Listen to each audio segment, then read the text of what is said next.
നമസ്കാരം, മലയാളി വാർത്ത പ്ലസിലേക്ക് സ്വാഗതം. ഗാസയിലെ തുരങ്കങ്ങളിൽ ഹമാസിന്റെ പ്രാർത്ഥനയും കൂട്ടക്കരച്ചിലും. യഹ്യ സിൻവർ ചത്തുമലച്ചിട്ട് ഒരാണ്ട് തികഞ്ഞു. എന്നാൽ ഹമാസിന്റെ ഹീറോയ്ക്ക് അന്ത്യകർമ്മങ്ങൾ ചെയ്യാനോ ഒരു ഖബറിടം ഒരുക്കാനോ പോലും ഈ ഭീകര കൂട്ടത്തിന് കഴിഞ്ഞില്ല. ജൂതന്റെ തല പിളർക്കും, ജൂതരാഷ്ട്രം കത്തിക്കും എന്ന് പറഞ്ഞുകൊണ്ട് വലിയൊരു കൂട്ടത്തെ പിന്നിൽ അണിനിരത്തിയായിരുന്നല്ലോ യഹ്യ സിൻവർ വെല്ലുവിളിച്ച് കൊല വിളിച്ചുകൊണ്ട് ഇസ്രയേലിന് നേരെ ഇറങ്ങിയത്. എന്നാൽ ചുവരിൽ പടമാകുകയായിരുന്നു യഹ്യ സിൻവർ. പിന്നീട് സംഭവിച്ചത് എന്താണ്? അത് ലോകം മുഴുവൻ കണ്ടതാണ്. യഹ്യ സിൻവറിന്റെ മൃതദേഹം പോലും വിട്ടുകൊടുക്കാൻ ഇസ്രയേൽ തയ്യാറായില്ല. അതായത് ഗാസയിൽ വലിയ ഒരു ഹീറോ പരിവേഷം കൊടുത്ത് ഈ ഭീകരനെ ഖബറിടം ഒരുക്കണ്ട എന്നുള്ള നിലപാടായിരുന്നു ഇസ്രയേലിൻ്റേത്. യഹ്യ സിൻവറിന്റെ വലിയ ആഗ്രഹമായിരുന്നു താൻ മരണപ്പെട്ടു കഴിഞ്ഞാൽ തൻ്റെ മൃതദേഹം ഗാസയിലെ മണ്ണിൽ അലിഞ്ഞു ചേരണം, തനിക്ക് അവിടെ ഖബറിടം ഒരുക്കണമെന്നുള്ളത്. എന്നാൽ ആ ഒരു ആഗ്രഹം ഈ ഭീകരന് ഇനി ഉണ്ടാകില്ല എന്ന് തന്നെ ഉറപ്പിക്കാം. കാരണം ടെൽ അവീവിലെ ഏതോ ഒരു കേന്ദ്രത്തിൽ ഹമാസിൻ്റെ ഈ ഹീറോയുടെ മൃതദേഹ അവശിഷ്ടങ്ങൾ ഒളിപ്പിച്ചിരിക്കുകയാണ് ഇസ്രയേൽ. അത് ജൂത ബുദ്ധിയാണ്. ഹമാസിനെ സംബന്ധിച്ചിടത്തോളം അവരുടെ ഏറ്റവും വലിയ നേതാവും ദൈവതുല്യനുമാണ് യഹ്യ സിൻവർ. യഹ്യ സിൻവറിൻ്റെ മൃതദേഹം വിട്ടുകിട്ടണം, അദ്ദേഹത്തിന് ഖബറിടം ഗാസയിൽ ഒരുക്കണം എന്നുള്ള ആവശ്യത്തിൽ ഉറച്ചു നിൽക്കുകയാണ് ഇപ്പോഴും ഹമാസ്. എന്നാൽ അത് ഒരു കാലത്തും ഇനി നടക്കാൻ പോകുന്നില്ല എന്നുള്ളതാണ് ബെഞ്ചമിൻ നെതന്യാഹുവിൻ്റെ മറുപടി. ഇസ്രയേലിനെ അങ്ങ് മുച്ചൂടും മുടിച്ചു കളയുമെന്നായിരുന്നല്ലോ യഹ്യ സിൻവർ വെല്ലുവിളിച്ചത്. ആ വെല്ലുവിളിക്ക് അധിക ആയുസ് ഉണ്ടായിരുന്നില്ല. 2023 ഒക്ടോബർ 7 ഇസ്രയേൽ ആക്രമണത്തിന് പിന്നിൽ അതിൻ്റെ സൂത്രധാരൻ യഹ്യ സിൻവർ ആയിരുന്നു. ആ തല തേടിപ്പിടിച്ച് പിളർക്കും എന്നുള്ളത് ബെഞ്ചമിൻ നെതന്യാഹു എടുത്ത ദൃഢപ്രതിജ്ഞയും. അത് നടപ്പാക്കാൻ ബെഞ്ചമിൻ നെതന്യാഹുവിന് കഴിഞ്ഞു. ടെൽ അവീവിൽ പലതവണയായിരുന്നു ഹമാസ് ആക്രമണം നടത്തിയത്. അത് ടെൽ അവീവിൽ യഹ്യ സിൻവറിന്റെ മൃതദേഹം ഏതോ ഒരു കോണിൽ ഒളിപ്പിച്ചിരിക്കുന്നു എന്നുള്ള കൃത്യമായ വിവരം ഹമാസിന് കിട്ടിയതിൻ്റെ അടിസ്ഥാനത്തിലായിരുന്നു. പിന്നീട് നമ്മൾ കണ്ടതാണ് ഹിസ്ബുള്ളയും ടെൽ അവീവിലേക്ക് ആക്രമണം നടത്തുന്നത്. ഇവരുടെ എല്ലാം ഒരൊറ്റ ലക്ഷ്യമേ ഉണ്ടായിരുന്നുള്ളൂ: യഹ്യ സിൻവറിന്റെ മൃതദേഹം വിട്ടുകിട്ടണം. ഇസ്രയേലിനെ പ്രതിരോധത്തിലാക്കിക്കൊണ്ട് ടെൽ അവീവിൽ, അതായത് ബെഞ്ചമിൻ നെതന്യാഹുവിൻ്റെ വസതിയിരിക്കുന്ന ഭാഗങ്ങളിൽ പോലും തങ്ങൾക്ക് ആക്രമണം നടത്താൻ കഴിവുണ്ട് എന്ന് തെളിയിക്കുന്നതിന് വേണ്ടിയുള്ള ഒരു നീക്കമായിരുന്നു തുടരെ ടെൽ അവീവിൽ ആക്രമണം നടത്തിയത്. ടെൽ അവീവിലെ ആക്രമണത്തിൽ ഇസ്രയേൽ മുട്ടുകുത്തുമെന്നും ഇതോടെ ഒരു അനുനയ നീക്കത്തിന് ബെഞ്ചമിൻ നെതന്യാഹു തയ്യാറാകുമെന്നും, അങ്ങനെ വന്നാൽ യഹ്യ സിൻവറിന്റെ മൃതദേഹം വിട്ടുകിട്ടുന്നതിന് തങ്ങൾ ഈ ആവശ്യം മുന്നോട്ട് വയ്ക്കാം എന്നുള്ള ഒരു നീക്കമായിരുന്നു ഹമാസിനുണ്ടായിരുന്നത്. പക്ഷേ അതൊന്നും നടന്നില്ല. ഇസ്രയേലിലെ ടെൽ അവീവിലേക്ക് ഹമാസും ഹിസ്ബുള്ളയും ഹൂതികളും നടത്തിയ ആക്രമണത്തിന് തിരിച്ചടി വലിയ രീതിയിലായിരുന്നു ജൂതപ്പട കൊടുത്തത്. പിന്നീട് ടെൽ അവീവിലേക്ക് കൈവയ്ക്കാൻ ഈ മൂന്ന് കൂട്ടരും തയ്യാറായില്ല. മരണപ്പെട്ട ഒരാണ്ട് തികഞ്ഞിട്ടും യഹ്യ സിൻവറിന്റെ പ്രാർത്ഥനയ്ക്ക് ഒരു എല്ലിൻ കഷ്ണം പോലും ഇല്ലല്ലോ എന്നുള്ള വേവലാതിയും നിലവിളിയുമായിരുന്നു ഹമാസിന്. യഹ്യ സിൻവറിന്റെ ചിത്രങ്ങളും യഹ്യ സിൻവർ ഉപയോഗിച്ചിരുന്ന സാധനങ്ങളും വസ്ത്രങ്ങളും ഒക്കെ ടണലിൽ വെച്ചുകൊണ്ടായിരുന്നു പ്രാർത്ഥനകൾ നടത്തിയത്. ഒരു ഖബറിടം പോലും ഈ ഭീകരന് ഉണ്ടായില്ല. അതാണ് ഏറ്റവും വലിയ ഹമാസിനെ വേദനിപ്പിക്കുന്ന കാര്യം. എന്തായാലും ഇസ്രയേൽ സൈന്യം ഒന്നിനു പുറകെ ഒന്നായി നേതാക്കളെ വധിച്ചതോടെ നാഥനില്ലാത്ത അവസ്ഥയിലാണ് ഇപ്പോൾ ഹമാസ്. ഇതോടെ പുതിയ നേതാവിനെ തെരഞ്ഞെടുക്കാനുള്ള നീക്കങ്ങൾ ആരംഭിച്ചു എന്നുള്ള ഒരു വിവരം പുറത്തു വരുന്നുണ്ട്. യഹ്യ സിൻവർ കൊല്ലപ്പെട്ട് 1 വർഷം പിന്നിടുമ്പോഴും ഇസ്രയേലിന്റെ ആക്രമണ ഭീഷണി ഭയന്ന് അതീവ രഹസ്യമായാണ് തെരഞ്ഞെടുപ്പ് നടപടികൾ നടക്കുന്നത്. തുടർച്ചയായ തിരിച്ചടികൾ. 2024 ഒക്ടോബറിൽ ഹമാസ് രാഷ്ട്രീയ തലവൻ യഹ്യ സിൻവറിനെ ഇസ്രയേൽ കൊലപ്പെടുത്തിയതോടെ സംഘടന പൂർണ്ണമായും പ്രതിസന്ധിയിലായിരുന്നു. അതിനു മുൻപ് ഇസ്മയിൽ ഹനിയയെയും ഇസ്രയേൽ വകവരുത്തിയിരുന്നു. നേതാക്കളെ തെരഞ്ഞെടുത്താൽ ഉടൻ തന്നെ അവരെ ഇസ്രയേൽ ലക്ഷ്യമിടുമെന്ന വലിയ ആശങ്ക നിലവിൽ ഹമാസിനുണ്ട്. 2025 സെപ്റ്റംബറിൽ ഖത്തറിലെ ഹമാസ് കേന്ദ്രങ്ങൾക്ക് നേരെ നടന്ന ആക്രമണം ഗൗരവത്തിലെടുത്തിട്ടുമുണ്ട് നേതൃത്വം. പ്രതിസന്ധി ഘട്ടത്തിൽ സംഘടനയെ നയിക്കാൻ ഗാസ, വെസ്റ്റ് ബാങ്ക്, വിദേശ രാജ്യങ്ങൾ എന്നിവിടങ്ങളിൽ നിന്നുള്ള 50 അംഗങ്ങളുള്ള ഷൂറ കൗൺസിൽ രഹസ്യ ബാലറ്റിലൂടെ വോട്ടെടുപ്പ് ആരംഭിച്ചതായിട്ടാണ് റിപ്പോർട്ടുകൾ. നിലവിൽ ഖത്തറിൽ കഴിയുന്ന ഖലീൽ അൽ ഹയ്യ, ഖാലിദ് മിഷാൽ എന്നിവരിൽ ഒരാൾ തലവനാകുമെന്ന സൂചനയുണ്ട്. ഇവർ രണ്ടുപേരും സിൻവാറിന്റെ മരണശേഷം ഹമാസിനെ നയിക്കുന്ന 5 അംഗ താൽക്കാലിക സമിതിയുടെ ഭാഗമാണ്. എന്നാൽ ഖലീൽ അൽ ഹയ്യയെ ലക്ഷ്യമിട്ട് നേരത്തെ തന്നെ ആക്രമണങ്ങൾ നടന്നത് പുതിയ മേധാവിയാകാൻ എത്തുന്നവർക്ക് വലിയ വെല്ലുവിളിയാണ്. നേതാക്കൾ കൊല്ലപ്പെടുമെന്നത് പതിവായതോടെ പുതിയ ഒരാളെ മേധാവിയായി പ്രഖ്യാപിക്കാൻ ഹമാസ് മടിക്കുന്നതായും റിപ്പോർട്ടുകളുണ്ട്. പ്രഖ്യാപനം നടത്തിയാൽ അടുത്ത നിമിഷം ഇസ്രയേലിന്റെ മിസൈലുകൾ അവരെ തേടി എത്തുമെന്ന പേടിയാണ് സംഘടനയെ വേട്ടയാടുന്നത്. 2025 സെപ്റ്റംബറിൽ ഖത്തറിലെ ദോഹയിൽ ഹമാസ് നേതാക്കൾ യോഗം ചേർന്ന കെട്ടിടത്തിന് നേരെ ഇസ്രയേൽ മിസൈൽ ആക്രമണം നടത്തിയിരുന്നു. ഇതിൽ ഖലീൽ അൽ ഹയ്യയും ഖാലിദ് മിഷാലും അത്ഭുതകരമായിട്ടാണ് രക്ഷപ്പെട്ടത്. വിദേശ രാജ്യങ്ങളിൽ പോലും തങ്ങൾ സുരക്ഷിതരല്ലെന്ന തിരിച്ചറിവിലാണ് ഹമാസ് ഇപ്പോഴുള്ളത്.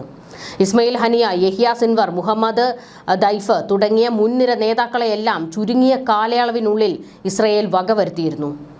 നിലവിൽ 5 അംഗ സമിതിയാണ് താൽക്കാലികമായി കാര്യങ്ങൾ തീരുമാനിക്കുന്നത്. ആഭ്യന്തരമായ തെരഞ്ഞെടുപ്പ് നടക്കുമ്പോഴും ഇസ്രയേലിനെതിരെ സായുധ പോരാട്ടം തുടരണോ അതോ നയതന്ത്ര ഒത്തുതീർപ്പുകൾക്ക് വഴങ്ങണോ എന്ന കാര്യത്തിൽ സംഘടനയ്ക്കുള്ളിൽ ഭിന്നത രൂക്ഷമാണ്.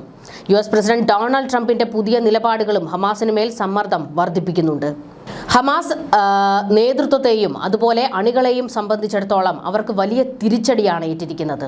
ഒന്ന് തലപൊക്കാൻ പോലും കഴിയാത്ത ഗതികേടിലേക്ക് ഭീകര ഗ്രൂപ്പ് എത്തിയിരിക്കുന്നു. ഹമാസ് ഇപ്പോൾ നേരിടുന്ന ഏറ്റവും വലിയ പ്രതിസന്ധി യഹിയ സിൻവർക്ക് അവർ ആഗ്രഹിക്കുന്ന രീതിയിൽ, യഹിയ സിൻവർ ആഗ്രഹിച്ച രീതിയിൽ ഒരു ഖബറിടം ഒരുക്കാൻ കഴിഞ്ഞില്ലല്ലോ എന്നുള്ളതാണ്. അങ്ങനെ ഒരു ഹീറോ പരിവേഷം ഒരു കാലത്തും യഹിയ സിൻവറിന് കിട്ടാൻ ഇസ്രയേൽ ഒരുക്കവുമല്ല. അതിന് എല്ലാ രീതിയിലും തടയിടാനാണ് ഇസ്രയേലിന്റെ നീക്കം. അതുകൊണ്ട് തന്നെയാണ് മൃതദേഹം പോലും വിട്ടുകൊടുക്കാത്തത്. ഇസ്രയേലിനെ സംബന്ധിച്ചിടത്തോളം മരിച്ചെങ്കിലും കൊല വിളിച്ചെങ്കിലും യഹിയ സിൻവറിനോടുള്ള കലി ആ രാജ്യത്തിന് അടങ്ങിയിട്ടില്ല. 2023 ഒക്ടോബർ 7 ഇസ്രയേലിൽ ഹമാസ് നടത്തിയ ആക്രമണത്തിന്റെ മുഖ്യ സൂത്രധാരനായിരുന്നല്ലോ യഹിയ സിൻവർ. 2017 മുതലാണ് ഗാസയിൽ ഹമാസിനെ നയിക്കാനുള്ള ഉത്തരവാദിത്തം യഹിയ സിൻവർ ഏറ്റെടുക്കുന്നത്. അതുവരെ താരതമ്യേന ദുർബലമായിരുന്ന ഹമാസിനെ വലിയൊരു സംഘമായി മാറ്റിയെടുക്കുന്നത്, ഇസ്രയേലിന്റെ മുഖ്യ എതിരാളികളാക്കി മാറ്റുന്നതിന് പിന്നിൽ സിൻവാറിന്റെ സംഘടനാപരവും അധികാരവും സ്വാധീനവുമായിരുന്നു ഉണ്ടായിരുന്നത്. 2017 ഹമാസിന്റെ ഗാസയിലെ നേതാവായി തിരഞ്ഞെടുക്കപ്പെട്ടതിന് ശേഷം പൊതുവേദികളിൽ സിൻവാർ അധികം പ്രത്യക്ഷപ്പെട്ടിരുന്നില്ല. എന്നാൽ ഗാസയിലെ ഹമാസിന് മേൽ ശക്തമായ നിയന്ത്രണവും അധികാരവും യഹിയ സിൻവർ പ്രയോഗിച്ചിരുന്നു. ഹമാസിന്റെ സൈനിക ശക്തി വർദ്ധിപ്പിക്കുന്നതിനായി ഹമാസിന്റെ സേനാ വിഭാഗം തലവൻ മുഹമ്മദ് ദൈഫുമായും മറ്റ് ബ്രിഗേഡുമായെല്ലാം അടുത്ത ബന്ധം സൂക്ഷിച്ച സിൻവാർ ഹമാസിന്റെ ശക്തിയും സായുധ വീര്യവും വർദ്ധിപ്പിക്കുന്നതിലാണ് ശ്രദ്ധ കേന്ദ്രീകരിച്ചത്. വളരെ അപൂർവമായി പ്രത്യക്ഷപ്പെട്ട പൊതുയോഗങ്ങളിൽ ഒന്നിൽ സിൻവാർ തന്നെ കൊലപ്പെടുത്താൻ ഇസ്രയേലിനെ വെല്ലുവിളിക്കുകയും ചെയ്തു. ഈ യോഗത്തിന് ശേഷം താൻ പോകുന്നത് വീട്ടിലേക്കാണെന്നും നിങ്ങൾക്ക് ധൈര്യമുണ്ടെങ്കിൽ വീട്ടിലെത്തി കൊലപ്പെടുത്തിക്കൊള്ളൂ എന്നായിരുന്നു സിൻവാർ പ്രഖ്യാപനം നടത്തിയത്. ഈജിപ്ത് ഭരിച്ചിരുന്ന ഗാസയിലെ ഖാൻ യൂനൂസിലെ അഭയാർത്ഥി ക്യാമ്പിലാണ് 1962 സിൻവാർ ജനിച്ചത്. യഹിയ ഇബ്രാഹിം ഹസൻ സിൻവാർ എന്നാണ് യഥാർത്ഥ പേര്. 1948 പലസ്തീൻ യുദ്ധത്തിൽ അഭയാർത്ഥികളായിരുന്നു സിൻവാറിന്റെ കുടുംബം. 1982 സിൻവാർ ആദ്യമായി ഇസ്രയേൽ സൈന്യത്തിന്റെ കസ്റ്റഡിയിലാകുന്നത്. ഭരണകൂടത്തിനെതിരെയുള്ള അട്ടിമറി പ്രവർത്തനങ്ങളുടെ പേരിലായിരുന്നു അറസ്റ്റ്. ഇതിന്റെ പേരിൽ ഫറയിലെ ജയിലിൽ മാസങ്ങളോളം സിൻവാറിന് തടവിൽ കഴിയേണ്ടി വന്നു. പിന്നീട് ഇയാൾ തടവിൽ നിന്ന് മോചിപ്പിക്കപ്പെട്ടു. 2 വർഷത്തിന് ശേഷം വിട്ടയച്ചുവെങ്കിലും 1985 വീണ്ടും അറസ്റ്റിലായി. ഈ തടവിലിരുന്നു കൊണ്ട് യഹിയ സിൻവർ ഇസ്രയേലിന് നേരെ തൻ്റെ കൂട്ടത്തിൽ വലിയൊരു പടയെ ഉരുവാക്കാനുള്ള നീക്കങ്ങൾ നടത്തുകയായിരുന്നു. ഇസ്രയേലിലെ എല്ലാ കാര്യങ്ങളും ജയിലിലിരുന്നു കൊണ്ട് യഹിയ സിൻവർ പഠിച്ചെടുത്തു. പിന്നീട് തനിക്ക് മാനസാന്തരം വന്നു എന്ന രീതിയിലുള്ള നാടകങ്ങളായിരുന്നു യഹിയ സിൻവർ പുറത്തെടുത്തത്. അങ്ങനെ വീണ്ടും യഹിയ സിൻവർ മോചിപ്പിക്കപ്പെട്ടു. അതായത് ഇസ്രയേലിലെ ചില പട്ടാളക്കാരെ ഇതിനോടകം ഹമാസ് പിടികൂടിയിരുന്നു. അവരെ വിട്ടുകിട്ടുന്നതിന് വേണ്ടി യഹിയ സിൻവറിനെ വിട്ടുകൊടുക്കേണ്ടി വരികയായിരുന്നു ഇസ്രയേലിന്. പുറത്തിറങ്ങിയ സിൻവാർ സ്ഥാപിച്ച സംഘടനയാണ് മുനസമദ് അൽ ജിഹാദ് വാൽ ദവ. ഇസ്രയേലുമായി സഹകരിക്കുന്നവരെ തിരിച്ചറിയുകയും ആക്രമിക്കുകയും ചെയ്യുന്നതായിരുന്നു ഈ സംഘടനയുടെ പ്രവർത്തനം. പിന്നീട് ഹമാസ് സംഘടനയ്ക്ക് രൂപം നൽകിയത് മുതൽ സിൻവാറും ഈ സംഘടനയിൽ അംഗമായി. ഇസ്രയേൽ ചാരന്മാരെ ഇല്ലാതാക്കാൻ പ്രവർത്തിച്ചത് സിൻവാറിന്റെ നേതൃത്വത്തിലുള്ള സംഘമായിരുന്നു.